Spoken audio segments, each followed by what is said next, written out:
दोस्तों नमस्कार, स्वागत है आप सभी का। एक बार फिर से चलिए जानते हैं राजस्थान की ताज़ा खबरों को। लेकिन उससे पहले अगर आपने अभी तक इस चैनल को सब्सक्राइब नहीं किया तो सब्सक्राइब कर लें, जिससे कि आपको राजस्थान की ताज़ा खबर रोजाना मिलती रहे। तो सबसे पहली खबर की बात करें तो महेंद्रजीत सिंह मालवीय फिर से देंगे कांग्रेस को झटका। नामांकन सभा में कई दिग्गज कांग्रेसी होंगे भाजपा में शामिल। 4 अप्रैल को पर्चा भरेंगे बांगड़ के हीरो। राजस्थान में दूसरे चरण के लोकसभा चुनाव के लिए नामांकन पत्र दाखिल करने के अंतिम दिन यानी 4 अप्रैल को बांसवाड़ा डूंगरपुर लोकसभा क्षेत्र से भाजपा प्रत्याशी महेंद्रजीत सिंह मालवीय अपना नामांकन पत्र दाखिल करेंगे। और मालवीय ने दावा किया कि सभा में 1 लाख से अधिक लोग शामिल होंगे और इससे पूर्व कुशलबाग मैदान में आयोजित सभा को मुख्यमंत्री भजनलाल शर्मा और प्रदेश अध्यक्ष सीपी जोशी संबोधित करेंगे। अगली खबर पेपर लीक केस पर सख्त एक्शन। मुख्यमंत्री शर्मा ने कहा कि मामले में पूर्व सरकार के कुछ चहेते षड्यंत्रकारियों की भूमिका। पेपर लीक मामले पर मुख्यमंत्री भजनलाल शर्मा का बयान सामने आया और मुख्यमंत्री भजनलाल शर्मा ने कहा कि पेपर लीक में पूर्व सरकार के कुछ चहेते षड्यंत्रकारियों की भूमिका थी और कांग्रेस सरकार ने ठोस कदम नहीं उठाए। सरकार बदली तो निष्पक्षता से कार्रवाई की गई और 63 अपराधियों को जेल भेजा गया। सरकार प्रशासन का भय पेपर लीक पर रोक लगाएगा। बड़ी खबर छोटे से गांव की लड़की ने 6 महीने में हासिल की 3 सरकारी नौकरी। राजस्थान के जयपुर में गांव की लड़की अब केवल खेती के मामले में ही नहीं बल्कि सरकारी नौकरियों के मामले में भी लड़कों से आगे निकल चुकी है। ऐसा ही कुछ करके दिखाया राजस्थान के फतेहपुर शेखावटी के गांव रेनाऊ की कल्पना बिरदा ने, जो कि 6 महीने में 3 सरकारी नौकरी ले चुकी है और एक सामान्य किसान परिवार से ताल्लुक रखती है।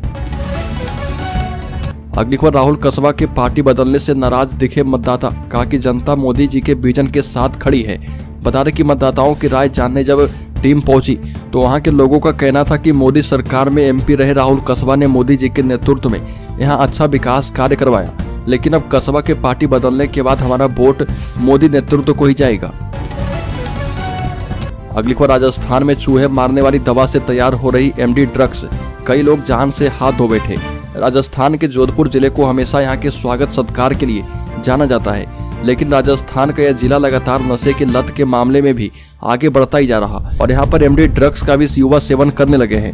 हाल ही में यहाँ पर पुलिस ने एक सीमा नाम की महिला को गिरफ्तार किया था, जिसके पास से करीब 1 करोड़ कीमत की एमडी ड्रग्स बरामद की गई, जो कि 3-4 तरह की सिंथेटिक केमिकल मिलाकर तैयार की गई थी। इस तरह से तैयार ड्रग्स में नशीली गोलियों की मात्रा ज्यादा रहती है। बड़ी खबर भजनलाल सरकार के 100 दिन पूरे। कांग्रेस का आरोप। कहा कि 50 दिन सरकार बनाने और 50 दिन तबादलों में गुजर गए। राजस्थान की भजनलाल सरकार के 100 दिन पूरे हो गए और इस पर विपक्ष ने सरकार पर 50 दिन सरकार बनाने और 50 दिन तबादलों में गुजारने का आरोप लगाया। इस पर मुख्यमंत्री भजनलाल शर्मा का बयान भी सामने आया और मुख्यमंत्री भजनलाल शर्मा ने कांग्रेस के आरोपों पर पलटवार करते हुए कहा कि यह कांग्रेस का खिसियानापन है। वो अपनी किसी भी सरकार के 100 दिन के कामकाज को देख ले और उनकी जुबान स्वतः ही बंद हो जाएगी। बड़ी खबर राजस्थान के खैरथल तिजारा में दलित महिला को 2 बच्चों सहित कबूल करवाया इस्लाम। राजस्थान पुलिस ने फैक्ट्री मालिक इंतजार खान को दबोचा। मस्जिद का 2 मौलवी भी शामिल। राजस्थान के खैरथल जिले से धर्म परिवर्तन का मामला सामने आया और यहाँ फैक्ट्री में काम करने वाली एक दलित महिला और उसके 2 बच्चों को पैसे और नौकरी के लालच में इस्लाम कबूल करवा दिया गया। धर्मांतरण का आरोप फैक्ट्री मालिक इंतजार खान पर लगा है और पीड़िता विधवा है, जिसे इस्लाम कबूल करवाने में 2 मौलवियों की भी संलिप्तता सामने आई है। अगली खबर अब घर बैठे मिनटों में होगा पासपोर्ट का आवेदन। एआई सपोर्ट सिस्टम बनेगा मददगार। नया पासपोर्ट बनवाने वाले भारतीय नागरिकों को आने वाले समय में बड़ी राहत मिलने वाली है और जल्द ही पासपोर्ट आवेदन प्रक्रिया को आसान बना दिया जाएगा, जिसमें फॉर्म भरने की आवश्यकता नहीं होगी। आर्टिफिशियल इंटेलिजेंस सपोर्ट सिस्टम की मदद से नागरिक अपने डिजी लॉकर का उपयोग करके सीधे आवेदन कर पाएंगे और नई आवेदन प्रक्रिया मई 2025 से लागू होने की उम्मीद है। अगली खबर राजस्थान में मम्स वायरस अलर्ट जारी। बता दें कि चिकित्सा एवं स्वास्थ्य विभाग ने सतर्कता बरतते हुए बच्चों एवं वयस्कों में होने वाले मम्स संक्रामक रोग के प्रसार पर नियंत्रण एवं रोकथाम के लिए गाइडलाइन जारी कर दी है।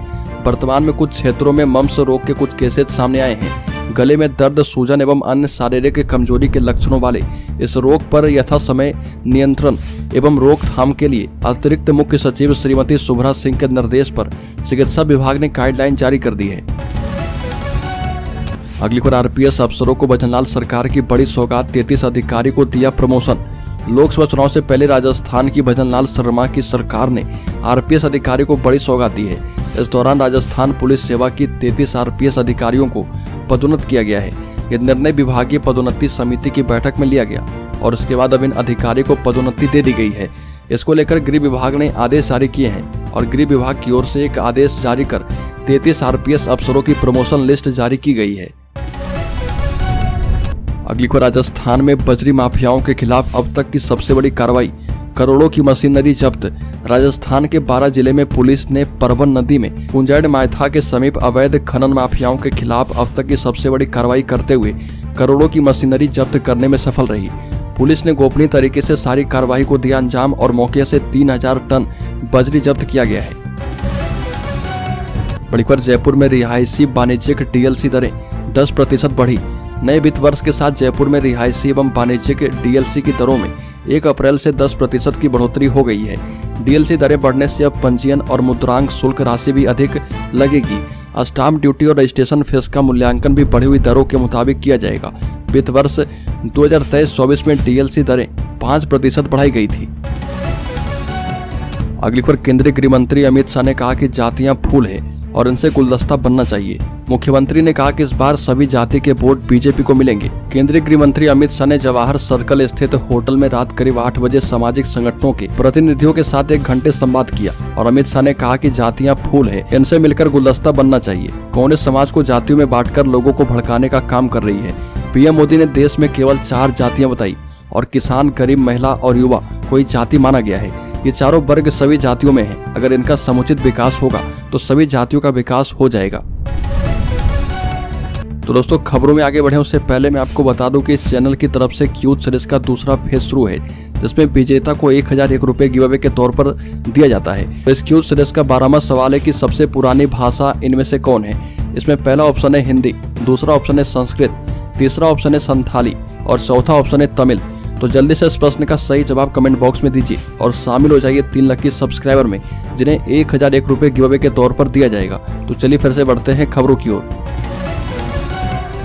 अगली खबर, राज्य में सरकार ने टोल टैक्स में बढ़ोतरी को मंजूरी दी है और इसके बाद राज्य के भरतपुर जिले के 9 टोल बूथ के चार्ज बढ़ गए।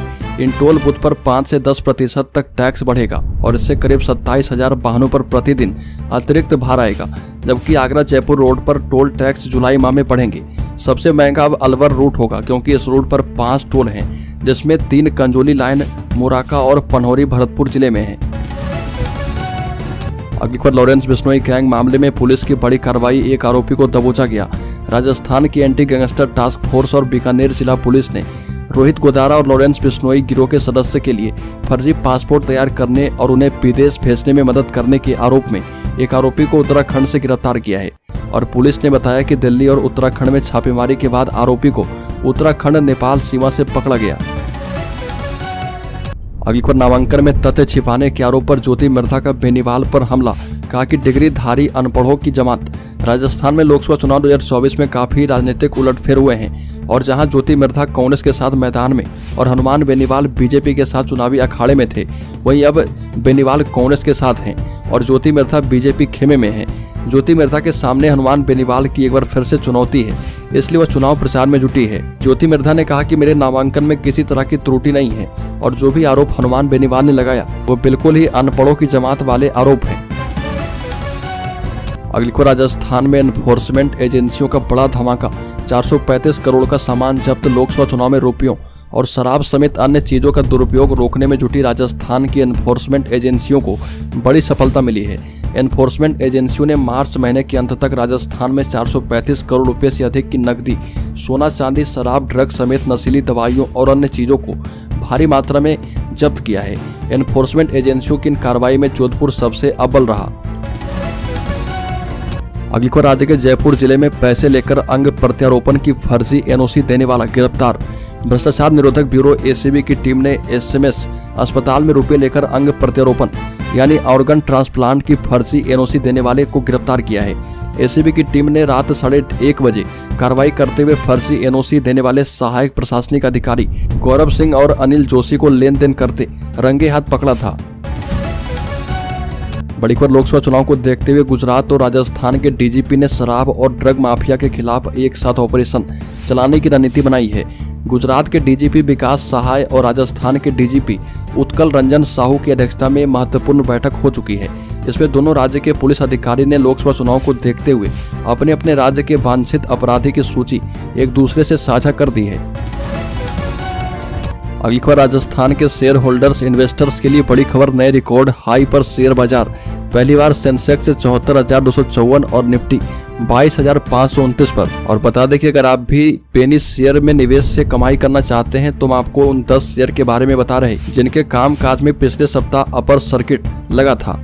और इन 10 नामों में Ansuni commercial limited, Meyer apparel limited, MFS Intercorp limited, premium capital market and investment limited, gravity India limited, systematics securities limited, modulex construction technologies limited, MP agro industries limited और vision corporation limited और इसके साथ ही कानून को financiers limited. तो इन 10 पेनी शेयरों में निवेश से आप अच्छी कमाई कर सकते हैं।